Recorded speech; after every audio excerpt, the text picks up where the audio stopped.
Well, good Friday morning, September 15th, 2023. I hope everyone is doing well and I hope everyone's ready to go into their weekend as we close out this work week. And I hope you're ready to join me as we continue in our reading of God's Word from the One Year Chronological Bible. And we're going to be in the book of Esther this morning, chapter 5 through chapter 10. So 6 chapters in Esther to read this morning, closing out the book. And continuing in this interesting story in the book of Esther, what will happen between Mordecai and Esther and Haman as the plot unfolds? Let's get into it this morning. Join me as we read God's Word together.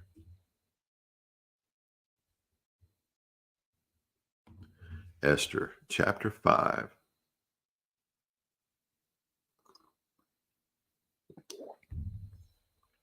On the third day, Esther put on her royal robes and stood in the inner court of the king's palace in front of the king's quarters, while the king was sitting on his royal throne inside the throne room opposite the entrance to the palace.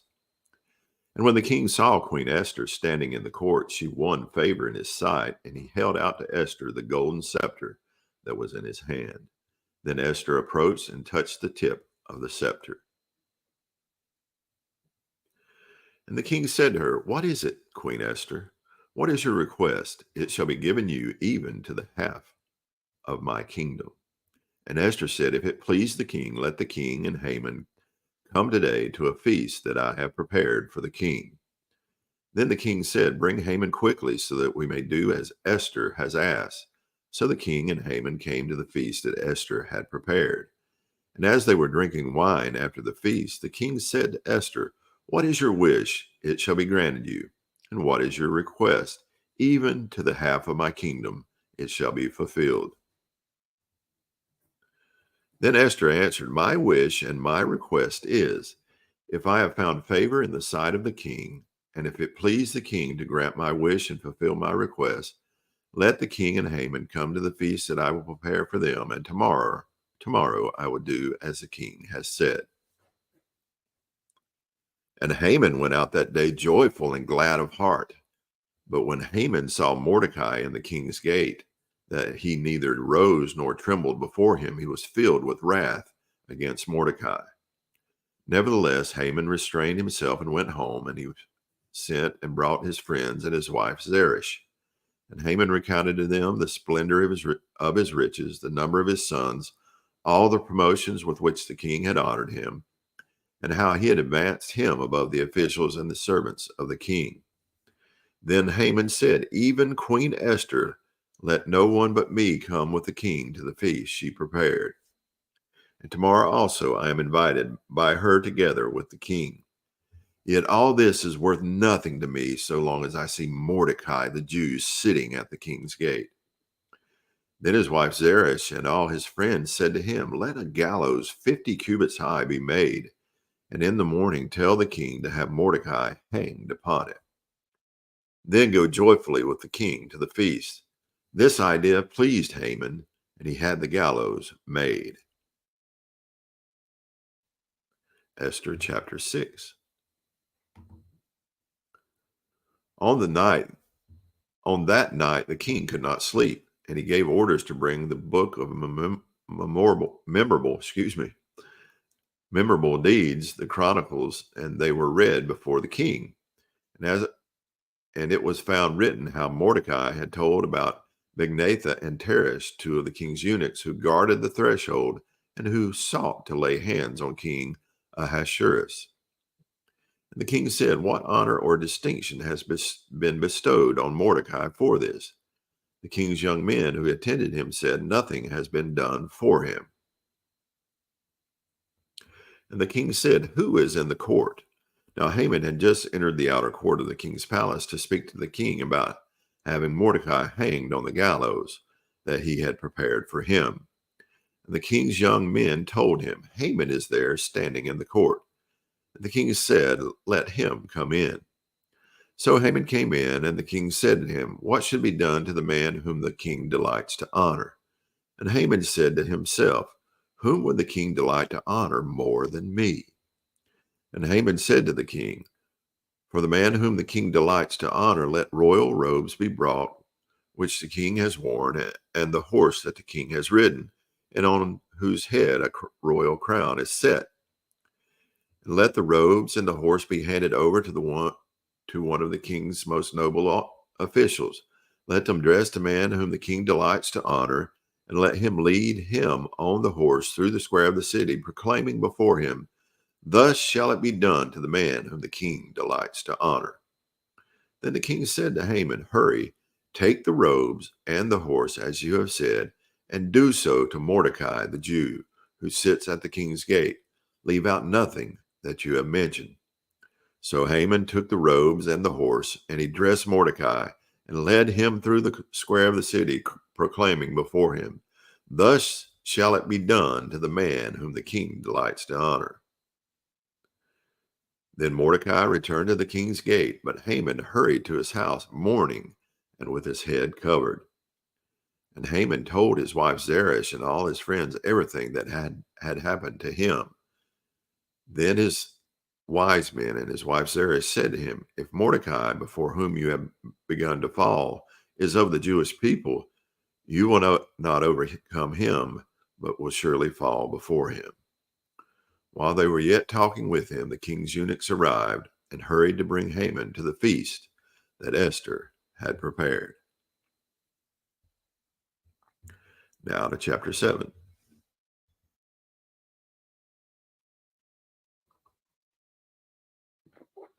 So the king and Haman went in to the feast with Queen Esther. And on the second day, as they were drinking wine after the feast, the king again said to Esther, "What is your wish, Queen Esther? It shall be granted you. And what is your request? Even to the half of my kingdom it shall be fulfilled." Then Queen Esther answered, "If I have found favor in your sight, O king, and if it please the king, let my life be granted me for my wish and my people for my request. For we have been sold, I and my people, to be destroyed, to be killed, and to be annihilated. If we had been sold merely as slaves, men and women, I would have been silent, for our affliction is not to be compared with the loss to the king." Then King Ahasuerus said to Queen Esther, "Who is he and where is he who dared to do this?" And Esther said, "A foe, an enemy, this wicked Haman." Then Haman was terrified before the king and the queen. And the king arose in his wrath from the wine drinking and went into the palace garden. But Haman stayed to beg for his life from Queen Esther, for he saw that harm was determined against him by the king. And the king returned from the palace garden to the place where they were drinking wine, as Haman was falling on the couch where Esther was. And the king said, "Will he even assault the queen in my presence, in my own house?" As a word left the mouth of the king, they covered Haman's face. Then Harbona, one of the eunuchs in attendance of the king, said, "Moreover, the gallows that Haman has prepared for Mordecai, whose word saved the king, is standing at Haman's house, 50 cubits high." And the king said, "Hang him on that." So they hanged Haman on the gallows that he had prepared for Mordecai. Then the wrath of the king abated. Now to Esther chapter 8. On that day, King Ahasuerus gave to Queen Esther the house of Haman, the enemy of the Jews. And Mordecai came before the king, for Esther had told what he was to her. And the king took off his signet ring, which he had taken from Haman, and gave it to Mordecai. And Esther set Mordecai over the house of Haman. Then Esther spoke again to the king. She fell at his feet and wept and pleaded with him to avert the evil plan of Haman the Agagite and the plot that he had devised against the Jews. When the king held out the golden scepter to Esther, Esther rose and stood before the king. And she said, "If it please the king, and if I have found favor in his sight, and if the thing seems right before the king, and I am pleasing in his eyes, let an order be written to revoke the letters devised by Haman the Agagite, the son of Hammedatha, which he wrote to destroy the Jews, who are in all the provinces of the king. For how can I bear to see the calamity that is coming to my people? Or how can I bear to see the destruction of my kindred? Then King Ahasuerus said to Queen Esther and to Mordecai the Jew, Behold, I have given Esther the house of Haman. They have hanged him on the gallows because he intended to lay hands on the Jews. But you may write as you please with regard to the Jews in the name of the king, and seal it with the king's ring. For an edict written in the name of the king and sealed with the king's ring cannot be revoked. The king's scribes were summoned at that time in the 3rd month, which is in the month of Sivan, on the 23rd day.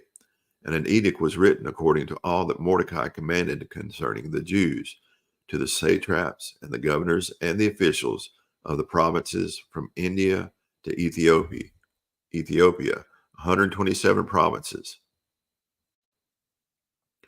to each province in its own script, and to each people in its own language, and also to the Jews in their script and their language. And he wrote in the name of King Ahasuerus, and sealed it with the king's signet ring. Then he sent the letters by mounted couriers, riding on swift horses that were used in the king's service, bred from the royal stud, saying that the kings allowed the Jews who were in every city to gather and defend their lives, to destroy, to kill, and to annihilate any armed force of any people or province that might attack them, children and women included, and to plunder their goods. On one day throughout all the provinces of King Ahasuerus, on the 13th day of the 12th month, which is in the month of Adar, a copy of what was written was to be issued as a decree in every province, being publicly displayed to all peoples, and the Jews were to be ready on that day to take vengeance on their enemies. So the couriers, mounted on their swift horses that were used in the king's service, rode out hurriedly, urged by the king's command, and the decree was issued in Susa, the citadel. Then Mordecai went out from the presence of the king in royal robes of blue and white, with a great golden crown and a robe of fine linen and purple. And the city of Susa shouted and rejoiced. The Jews had light and gladness and joy and honor. And in every province and in every city, wherever the king's command and his edict reached, there was gladness and joy among the Jews, a feast and a holiday. Many from the peoples of the country declared themselves Jews, for fear of the Jews had fallen on them. Now to Esther chapter 9.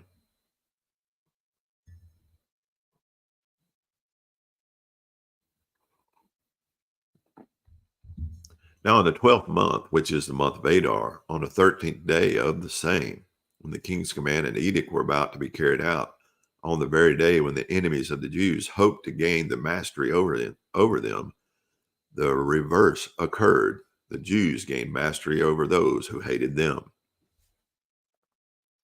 The Jews gathered in their cities throughout all the provinces of King Ahasuerus to lay hands on those who sought their harm, and no one could stand against them, for the fear of them had fallen on all peoples. All the officials of the provinces and the satraps and the governors and the royal agents also helped the Jews, for the fear of Mordecai had fallen on them. For Mordecai was great in the king's house, and his fame spread throughout all the provinces, for the man Mordecai grew more and more powerful. The Jews struck all their enemies with the sword, killing and destroying them, and did as they pleased to those who hated them. In Susa the citadel itself, the Jews killed and destroyed 500 men, and also killed Parshandatha and Dalphon and Aspatha and Poratha and Adelia and Aridatha and Parmashti and Arissa and Irida and Bezatha, the 10 sons of Haman, the son of Hammedatha, the enemy of the Jews. But they laid no hand on the plunder. That very day, the number of those killed in Susa the citadel was reported to the king. And the king said to Queen Esther, in Susa the citadel, the Jews have killed and destroyed 500 men, and also the 10 sons of Haman. what they have done in the rest of the king's provinces. Now what is your wish? It shall be granted you. And what further is your request? It shall be fulfilled. And Esther said, If it please the king, let the Jews who are in Susa be allowed tomorrow also to do according to this day's edict, and let the 10 sons of Haman be hanged on the gallows. So the king commanded this to be done.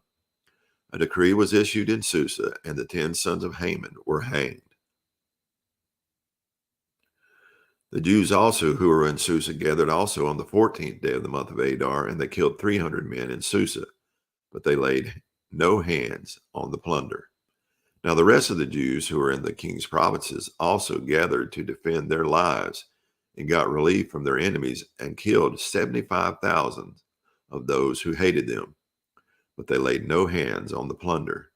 This was on the 13th day of the month of Adar, and on the 14th day they rested and made that a day of feasting, and gladness. But the Jews who were in Susa gathered on the 13th day and on the 14th, and rested on the 15th day, making that a day of feasting and gladness. Therefore the Jews of the villages who lived in the rural towns hold the 14th day of the month of Adar as a day for gladness and feasting, as a holiday, and as a day on which they send gifts of food to one another. And Mordecai recorded these things and sent letters to all the Jews who were in all the provinces of King Ahasuerus, both near and far, obliging them to keep the 14th day of the month of Adar, and also the 15th day of the same, year by year, as the days on which the Jews got relief from their enemies, and as the month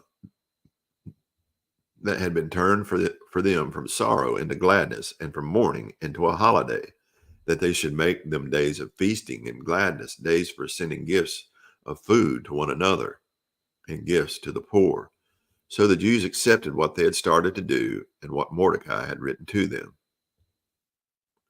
For Haman the Agagite, the son of Hammedatha, the enemy of all the Jews, had plotted against the Jews to destroy them, and had cast that is, cast lots, to crush and to destroy them.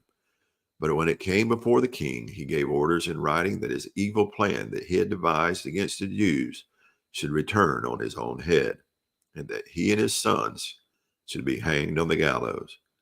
Therefore, they call these days Purim, after the term pure.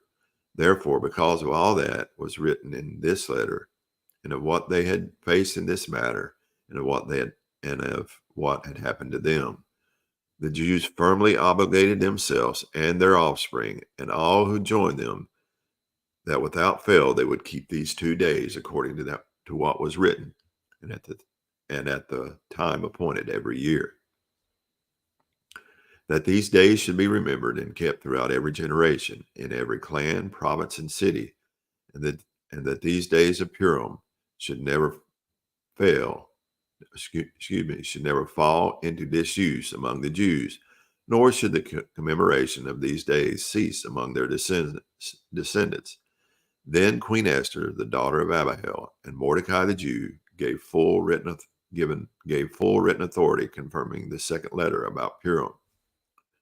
Letters were sent to all the Jews to the 127 provinces of the kingdom of Ahasuerus in words of peace and truth, that these days of Purim should be observed at their appointed seasons, as Mordecai the Jew and Queen Esther obligated them, and as they had obligated themselves and their offspring with regard to their fast and their lamenting.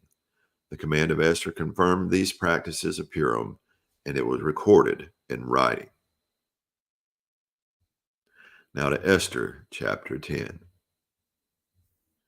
King Ahasuerus imposed tax on the land and on the coastlands of the sea, and all the acts of his power and might, and the full account of the high honor of Mordecai, to which the king advanced him, are they not written in the book of the Chronicles of the kings of Media and Persia? For Mordecai the Jew was second in rank to King Ahasuerus, and he was great among the Jews and popular with the multitude of his brothers. For he sought the welfare of his people and spoke peace to all his people. And that will conclude our reading this morning from the book of Esther. What a fascinating story, and what a turn of events that happened to Haman the Agagite, the son of Hammedatha, as he plotted to destroy the Jews. His plan come back on his own head, and Mordecai was raised to second in the command in the kingdom because of his love and his obedience toward God, and Queen Esther's devotion to God as well, but also her loyalty to her uncle who raised her, and King Ahasuerus doing what was right. I hope you enjoyed this reading, and I hope you understand how God protects his own, and he'll protect you. Have a blessed day. Soli Deo Gloria.